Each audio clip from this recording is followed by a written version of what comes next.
Hello नमस्कार दोस्तों, स्वागत है आपका हमारे यूट्यूब चैनल पे। और आज हम कुछ डाउट्स देखेंगे वैक्सीन से रिलेटेड। तो आपको पता है कि अभी वैक्सीनेशन का काम चल रहा है, तो वैक्सीन से रिलेटेड बहुत सारे सवाल होंगे आपके मन में आ रहे होंगे, बहुत सारे डाउट्स होंगे जो भी आपके मन में आ रहे होंगे। कई बार जो नए लोग हैं वो झिझक रहे होंगे कि भाई मैं वैक्सीन लगवाऊं या ना लगवाऊं। तो मुझे लगता है मेरा ये वीडियो देखने के बाद आपको आपका डाउट जो है वो क्लियर हो जाएगा।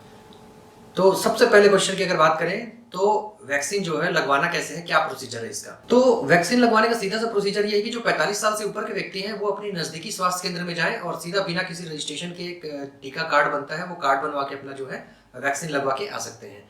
उसके बाद हो गया आपका कि जो 18 साल से ऊपर के हैं उन्हें क्या करना है, तो उन्हें एक वेबसाइट है www.cowin.gov.in, उस पर जाके रजिस्ट्रेशन करना है। दोनों डोज के लिए जो है एक ही रजिस्ट्रेशन करने की आवश्यकता है, अलग अलग रजिस्ट्रेशन नहीं करना दोनों डोज के लिए। आपको एक बार रजिस्ट्रेशन करना होगा, उसके बाद आपको उसके हिसाब से आपको टाइम मिलेगा, अपॉइंटमेंट मिलेगा, उसके हिसाब से आप जाके वैक्सीन लगवा सकते हैं। और अगर हम बात करें ग्रामीण लेवल की, तो ग्रामीण लेवल में क्या है, इतनी ज्यादा भीड़ नहीं है। जो प्राथमिक स्वास्थ्य केंद्र है आपके नजदीकी प्राथमिक स्वास्थ्य केंद्र, आप उससे कांटेक्ट करके जाके वहां पे पता करके वैक्सीन लगवा सकते हैं, क्योंकि गांव में इतने ज्यादा लोग इंटरेस्ट नहीं दिखा रहे हैं, तो इतनी ज्यादा भीड़ नहीं होती है। अगला क्वेश्चन मन में आता है कि इसकी कीमत क्या है। तो ये जो सरकारी वैक्सीनेशन सेंटर है जहाँ पे, वहां पे ये एकदम बिल्कुल फ्री में लग रहे हैं। और जहाँ पे प्राइवेट है, प्राइवेट हॉस्पिटल में अगर कोई लगवाना चाहता है तो वहां पे एक डोज की कीमत जो है 250 रुपए, 250 रुपए जो है ली जा रही है। सबसे बड़ी बात यही है कि लोग जो है रुझान नहीं दिखा रहे हैं, क्योंकि सरकार इसे फ्री में लगा रही है। कोई आदमी 30-35 लाख की गाड़ी में बैठ के आता है, फ्री में पीएचसी से जो है प्राथमिक स्वास्थ्य केंद्र से टीका लगवा के भाग जाता है, मतलब चला जाता है। तो क्या है, मुझे लगता है कि सबसे बड़ी बात यही है कि ये जो लोग रुझान नहीं दिखा रहे हैं ना वैक्सीन के प्रति, लोग बोलते हैं हमें वैक्सीन नहीं लगवाना, नहीं लगवाना है, आज भी बहुत सारे लोग। तो उसका कारण यही है कि सरकार जो फ्री में लगवा रही है, तो लोगों को लगता है कि ऐसे ही फालतू चीज है।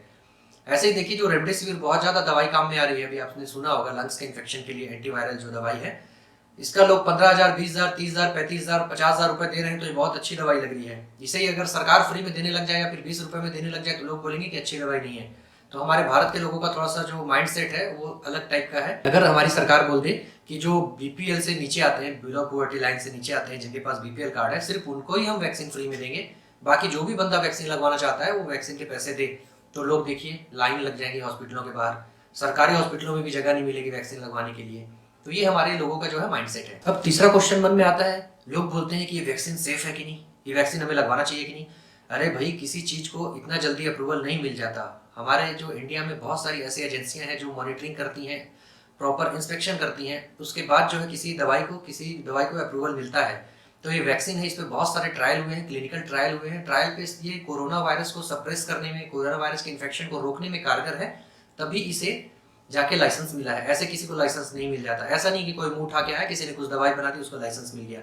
इसमें क्या है, बहुत ज्यादा रिसर्च हुए हैं, क्लिनिकल ट्रायल हुए हैं, और वाकई में वैक्सीन सेफ है। 100% किसी भी चीज की गारंटी नहीं है, लेकिन वैक्सीन सेफ है, तभी हमारे इंडिया में इसको और पूरे विश्व में भी वैक्सीन लग रही है, लोग आगे बढ़ के वैक्सीन लगवा रहे हैं, बिल्कुल सेफ है। अब अगला क्वेश्चन दिमाग में आता है कि कोविशील्ड और कोवैक्सीन, दो वैक्सीन है हमारे पास, जिसमें कौन सी वैक्सीन मुझे लगवानी चाहिए। तो दोनों में से कोई भी वैक्सीन लगवाओ, उसमें कोई फर्क नहीं पड़ता। आपके मन में ये सवाल आएगा कि जो वैक्सीन है उसको मैं अपने हिसाब से सेलेक्ट कर सकता हूँ क्या, मुझे कोवैक्सीन लगवानी है, मुझे कोविशील्ड लगवानी है।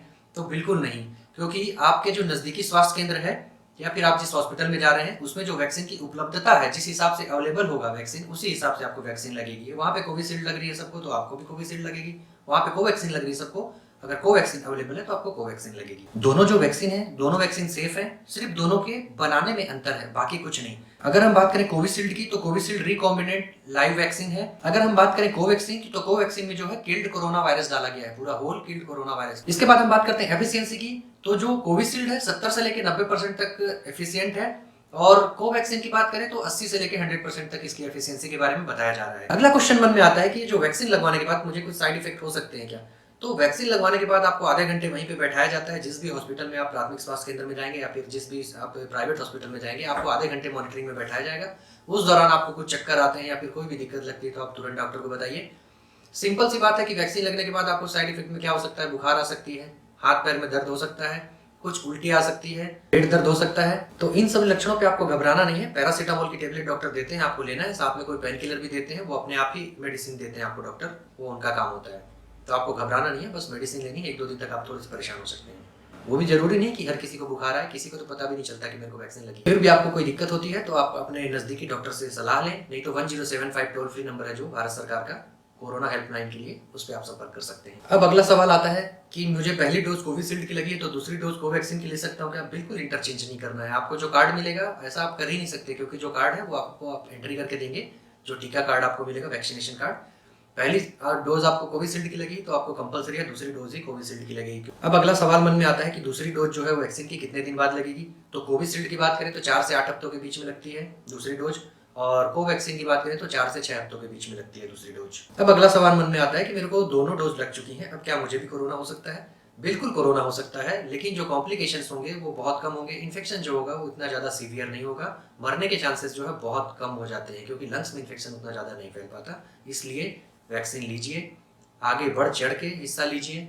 वैक्सीन आप भी लीजिए, अपने घर वालों को लगवाइए और आसपास के लोगों को वैक्सीन के बारे में आप प्रेरित करिए कि वैक्सीनेशन कराएं। यही कोरोना को भगाने का एक तरीका है, सेफ तरीका है। अब अगला सवाल मन में यह आ सकता है कि मुझे कोरोना हो चुका है तो मैं वैक्सीन लूं या ना लूं, या फिर मुझे कोरोना के लक्षण लग रहे हैं तो मैं वैक्सीन लूं या ना लूं। अगर आपको थोड़ा सा भी डाउट है कि आपको कोविड-19 के लक्षण हैं तो बिल्कुल आपको वैक्सीन नहीं लेना चाहिए जब तक आप ठीक नहीं हो जाते हैं। और अगर आप कोविड के पेशेंट रहे हैं तो पेशेंट आपको ठीक होने के बाद 30 दिन बाद आप लीजिए तो आपके लिए सेफ रहेगा, कम से कम 30 दिन। अगला सवाल होता है कि कोई डायबिटीज का पेशेंट है, कैंसर पेशेंट है, या फिर थायराइड की जिसकी दवाइयाँ चल रही है, या फिर जिसको एलर्जी है किसी चीज़ से, पॉलन से, डस्ट से, वो सब इन वैक्सीन को लगवा सकते हैं कि नहीं? तो बिल्कुल लगवा सकते हैं, बशर्ते आपको एक चीज़ का ख्याल रखना होगा कि जो ये वैक्सीन है हमारी, वैक्सीन के अंदर जो साल्ट हैं उस साल्ट से आपको कोई दिक्कत नहीं होनी चाहिए, या फिर साल्ट से कोई परेशानी नहीं होनी चाहिए। आपका ट्रीटमेंट जिस भी डॉक्टर के पास चल रहा है आप उससे एक बार कंसल्ट कर सकते हैं कि मैं वैक्सीन लगवाने वाला हूँ, इस वैक्सीन में कोई ऐसा साल्ट तो नहीं है जिससे कि मुझे रिएक्शन होता हो या फिर मुझे एलर्जी होती हो। क्योंकि आपका जहाँ पे ट्रीटमेंट चल रहा है वो डॉक्टर को आपकी सारी हिस्ट्री पता होती है, मेडिकल हिस्ट्री, तो वो इस बेस पे आपको बता देगा कि आपको इस जो वैक्सीन में जो साल्ट है उससे आपको कुछ हानिकारक इफेक्ट पड़ेगा या नहीं पड़ेगा। अगर आपको लगता है कि कोई भी हानिकारक प्रभाव नहीं पड़ेगा तो आप बिल्कुल वैक्सीन लगवा सकते हैं। अगला क्वेश्चन है कि प्रेग्नेंट महिला और जो बच्चे को दूध पिला रही हैं, ब्रेस्ट फीडिंग करा रही हैं, तो क्या वो वैक्सीन लगवा सकती हैं? तो वैक्सीन अभी गवर्नमेंट ऑफ इंडिया की तरफ से इनके लिए गाइडलाइन है कि इन्हें वैक्सीन नहीं लगवाना है। अब इसके ऊपर मैं इतना बड़ा ज्ञाता नहीं हूँ कि बहुत ज़्यादा बहस करूँ, लेकिन गवर्नमेंट ऑफ इंडिया जो है उसकी गाइडलाइन है कि जो ब्रेस्ट फीडिंग करा रही है और जो प्रेग्नेंट वूमेन है वो इस वैक्सीन को ना लगवाएं, हो सकता है कुछ गलत इफेक्ट पड़ जाए। अब कुछ लोगों का सवाल होता है कि मैंने वैक्सीन लगवा ली तो मैं कितने सालों तक के लिए सुरक्षित हो जाऊंगा? तो इसका जवाब तो मेरे ख्याल से अभी तक किसी के पास नहीं होगा, लेकिन ये माना जा रहा है कि 1 से 2 साल तक के लिए आप सुरक्षित हो जाएंगे। आपका जो इम्यून सिस्टम है उसका रिस्पॉन्स या फिर इम्यून सिस्टम का जो आपका स्ट्रांगनेस है वो बढ़ जाएगी, एंटीबॉडी आपके शरीर में बन जाएंगी, कोरोना जैसे वायरस से लड़ सकती हैं। ये थोड़ी सी जानकारी थी जो मैंने वैक्सीन से रिलेटेड, कुछ सवाल थे जो जनरल सवाल होते हैं, ये सवाल मैंने अपने आसपास के लोगों से ही जाने हैं कि आसपास के जो लोग हैं वो वैक्सीनेशन करवाने से डर रहे हैं, वैक्सीनेशन सेंटर पे जाना नहीं चाहते, उन्हें डर होता है, 75 तरह के सवाल पूछते हैं। इसलिए मैंने एक शॉर्ट सा वीडियो बना के डाल रहा हूँ कि एक वीडियो देखने से आपको पूरे सवालों के आंसर मिल जाएंगे। वीडियो अंत तक देखने के लिए आप सबका धन्यवाद। वीडियो अच्छा लगा तो प्लीज़ लाइक करिएगा, चैनल को सब्सक्राइब करिएगा। जय हिंद दोस्तों।